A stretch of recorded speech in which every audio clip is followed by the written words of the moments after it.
સંધાન all Gujarat integrated classroom સેટેલાઇટના માધ્યમથી જોડતી કડી એટલે સંધાન. નમસ્કાર મિત્રો, આજના પ્રોગ્રામમાં આપ બધાનું હું સ્વાગત કરું છું. મિત્રો, આજે આપણા LLBના અભ્યાસક્રમમાં એક અગત્યનો વિષય ઇન્ડસ્ટ્રીયલ ડિસ્પ્યુટ એક્ટ, જે આપણે લેબર એન્ડ ઇન્ડસ્ટ્રીયલ લોમાં આવે છે, એમાં આપણે ખાસ કાયદો ઇન્ડસ્ટ્રીયલ ડિસ્પ્યુટ એક્ટ 1947 ઉપર આપણે ચર્ચા કરવાના છીએ. મિત્રો, આ કાયદામાં 4 અગત્યના બિંદુ હોય છે, 4 અગત્યના વિષયો પર આપણે ચર્ચા કરવાના છીએ. પહેલો છે આપણે ઉદ્યોગની અવધારણા, બીજો છે આપણે ઇન્ડસ્ટ્રીયલ ડિસ્પ્યુટને પતાવટ કરવાની અર્થાત ઔદ્યોગિક તકરારોને પતાવટની રીતિઓ, ત્રીજો છે આપણે હડતાલ અને તાલાબંધીનો કોન્સેપ્ટ, અને ચોથું છે આપણે લે ઓફ અને છટણીની જોગવાઈઓ.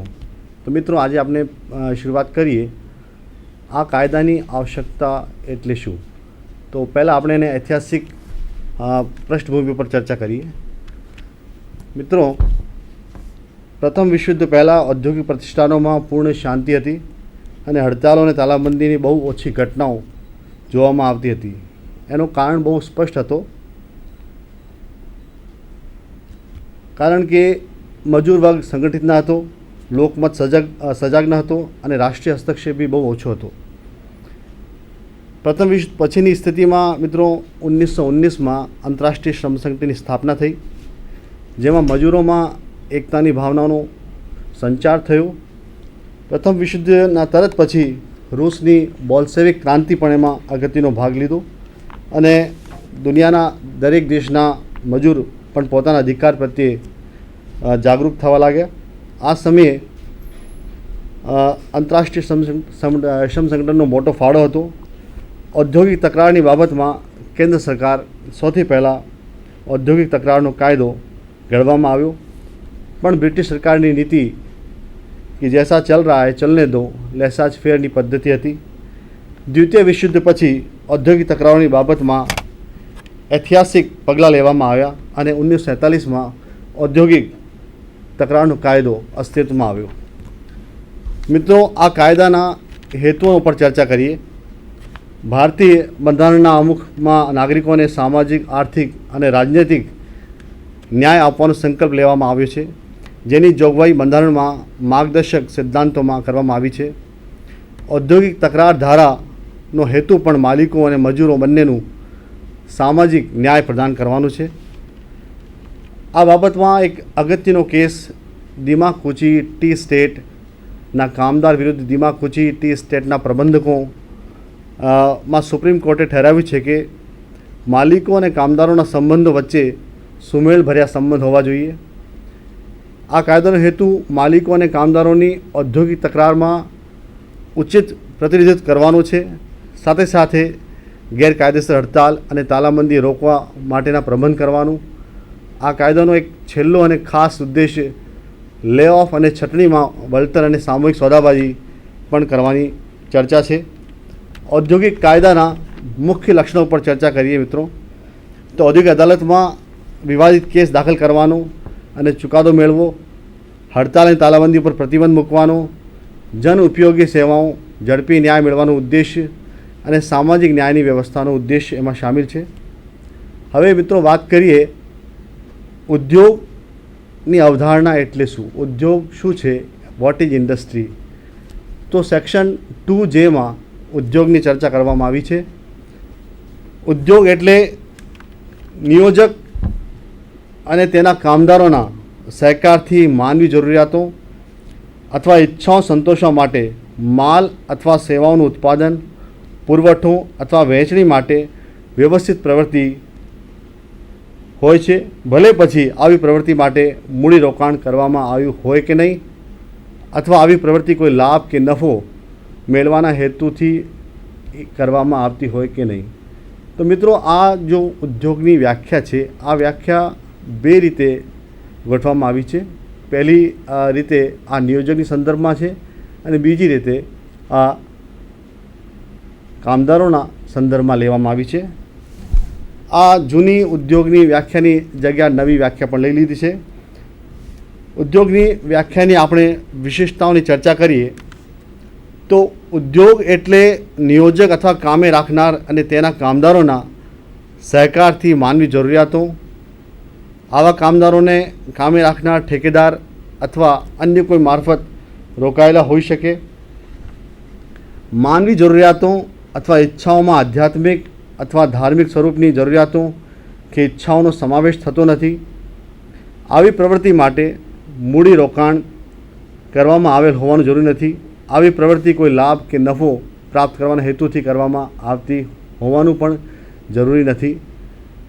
મિત્રો, આ વ્યાખ્યામાં ઉદ્યોગની વ્યાખ્યા જે રીતે આપવામાં આવી છે જેમાં ખાસ વાત છે કે નિયોજક અને કામે રાખનાર અર્થાત કામદારોના સહકારથી માનવી જરૂરિયાતોની પૂર્તિ હોવી જોઈએ.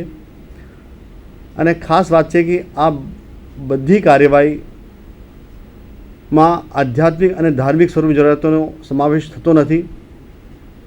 ઉદ્યોગની આ વ્યાખ્યા પછી ઘણા બધા કેસીસ હાઈકોર્ટ અને સુપ્રીમ કોર્ટની સામે આવ્યા હતા અને જેમાં સુપ્રીમ કોર્ટે પણ અલગ અલગ કેસીસમાં ફોર એક્ઝામ્પલ દાખલા તરીકે યુનિવર્સિટી ઓફ દિલ્હી વર્સેસ રામનાથના કેસમાં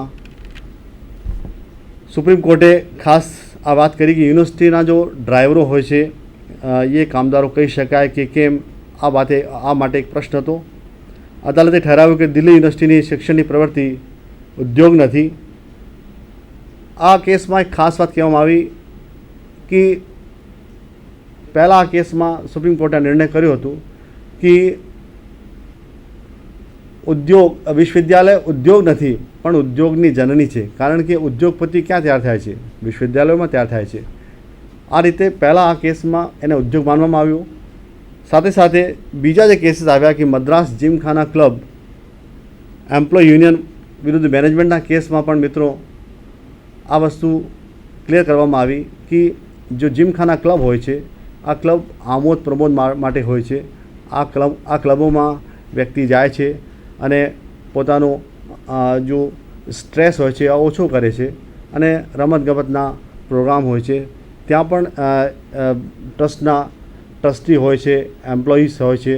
તો શું આ જો કામદાર છે ત્યાં કામ કરે છે આ ઉદ્યોગમાં ગણાય? આ બાબતનો પ્રશ્ન હતો પણ સુપ્રીમ કોર્ટે આ સ્પષ્ટ કરવામાં આવ્યો કે મદ્રાસ જીમખાના ક્લબમાં પણ જે એમ્પ્લોઈઝ છે, જે કામદાર છે એ ઉદ્યોગમાં આવતા નથી. આ રીતે મિત્રો એક સ્ટેટ ઓફ બોમ્બે વિરુદ્ધ હોસ્પિટલ મજૂર સભાના કેસમાં પણ હોસ્પિટલના કામદાર સંઘને ઉદ્યોગ માનવાની વાત કરવામાં આવી કે શું આ ઇન્ડસ્ટ્રીયલ ડિસ્પ્યુટ એક્ટની વ્યાખ્યામાં એ લોકો આવે છે.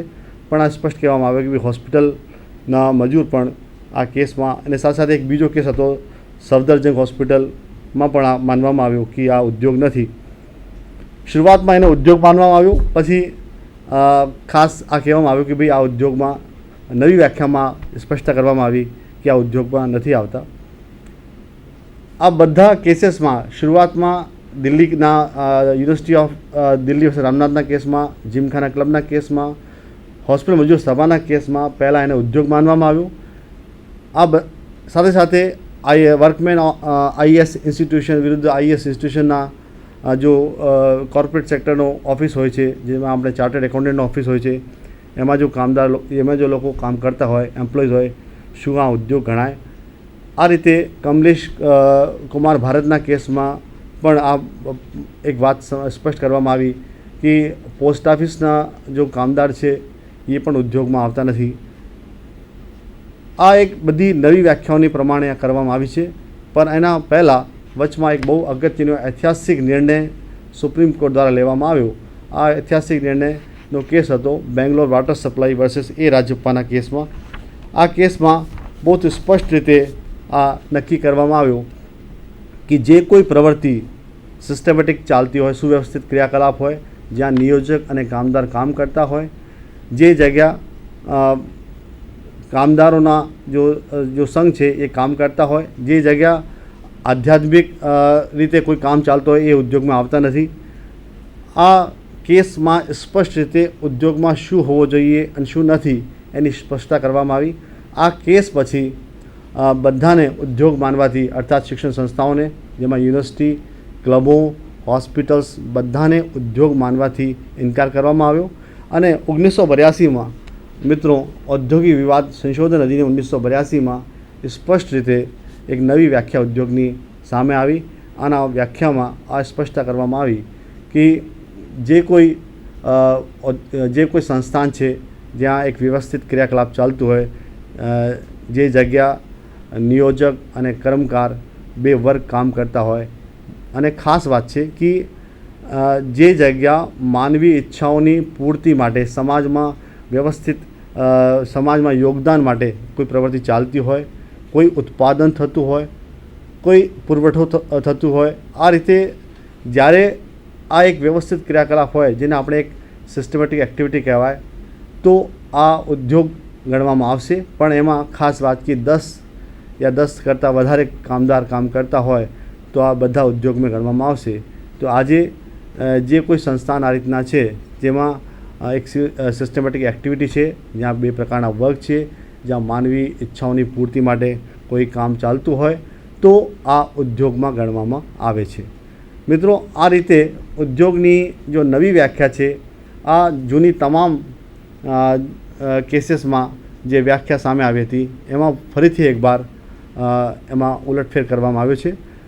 પણ એમાં ખાસ ઐતિહાસિક કેસ જે મેં તમને વાત કરી છે કે બેંગ્લોર વોટર સપ્લાય વર્સિસ એ રાજપ્પાના કેસમાં ઉદ્યોગ માટે જે અગત્યના પગલાં લેવામાં આવ્યા, જે વાતો કરવામાં આવી, આ વાતોની સંદર્ભમાં આપને ઉદ્યોગની વ્યાખ્યા સમજી શકીએ. અને 1982ના સંશોધન અધિનિયમના તહેત હવે 10 યા 10 કરતાં વધારે કામદાર જે જગ્યા કામ કરતા હોય અને ત્યાં કોઈ સિસ્ટમેટિક એક્ટિવિટી ચાલતી હોય, કામદાર અને નિયોજક બે પ્રકારના વર્ગ હોય, માનવીય આવશ્યકતાઓની પૂર્તિ માટે કોઈ પ્રોડક્શન થતું હોય, કોઈ ઉત્પાદન થતું હોય, તો આ ઉદ્યોગ ગણવામાં આવશે. તો આ રીતે આ એક પહેલો जो इम्पॉर्टेंट आस्पेक्ट હતો कि औद्योगिक विवाद तकरारना कायदा 1947 कि उद्योग शू है, उद्योगनी अवधारणा शू है और एनी बाबत में अनेक केसेस में शू बातों करवामां आवी छे, जेमां आपणे बात करी है शिक्षण संस्थाओं माटे, क्लबों माटे, हॉस्पिटल्स माटे. आ रीते मित्रों हवे आपणे आगळ बात करिए कि आ औद्योगिक तकरारना कायदा 1947 जो बीजो आस्पेक्ट है कि मित्रों औद्योगिक तकरार शू है. औद्योगिक तकरार में शू शू बातों शामिल करवामां आवे छे. तो पहला आपणे जाणीए छीए कि वॉट इज इंडस्ट्रियल डिस्प्यूट. तो मित्रों औद्योगिक तकरार एटले कि कोई व्यक्तिनी नौकरी के बेरोजगारी अथवा नौकरीनी शर्तों कि मजूरीनी शर्तों संबंध में ज्यारे कोई तकरार मालिक अने मालिकों अथवा मालिक अने कामदारों अथवा कामदारों अने कामदारों वच्चे तकरार के मतभेद औद्योगिक तकरार होय तो आ तकरार गणवामां आवशे. पण खास बात एमां आ छे कि आ तकरार कोईपण वर्गना वच्चे थई शके, जे रीते व्याख्या आपवामां आवी छे. आ व्याख्याना हेठळ आपणे समजी शकीए कि आ तकरार मालिको वच्चे भी थई शके, आ तकरार कामदारों मालिको वच्चे थई शके, आ तकरार कामदारों वच्चे पण थई शके. आ रीते आ तकरार कोईपण वर्ग वच्चे जे कि औद्योगिक संस्थान में औद्योगिक साहस में काम करता होय, आ वर्गों वच्चे ज्यारे कोई तकरार थाय अने आ तकरार जो छे नियोजित शर्तोनी बाबत में होय, बेरोजगारी बाबत में होय, नौकरी बाबत में होय, तो आ तकरार औद्योगिक तकरार तरीके गणवामां आवशे. पण खास बात आ छे कि औद्योगिक तकरार चोक्कस स्वरूपनी होवी जोईए अने वास्तविक पण होवी जोईए. औद्योगिक तकरारनी पतावटनी जो रीतियों है जेने आपणे कहीए सेटलमेंट ऑफ इंडस्ट्रियल डिस्प्यूट्स. तो आ कायदा में मित्रों कामदारों तकरारों पतावट अंगेनी जोगवाईओ जे करवामां आवी छे एवुं नथी. मालिक अने मालिक वच्चे संबंधों सारी रीते जळवाई रहे अने तेमनी वच्चे एक सुमेळभर्या संबंध प्रवर्त रहे ए माटे पण आ कायदामां केटलीक जोगवाईओ करवामां आवी छे. आ रीते आ कायदामां बे प्रकारना यंत्रोनी रचना मित्रों करवामां आवी छे. पहला आपणे कहीए कि समझूती यंत्र जेने आपणे कही शकाय કન્સાઇલેશન મશીનરી અને બીજા છે ન્યાયિક યંત્ર, જેને આપણે કહીએ એડજ્યુડિકેશન મશીનરી.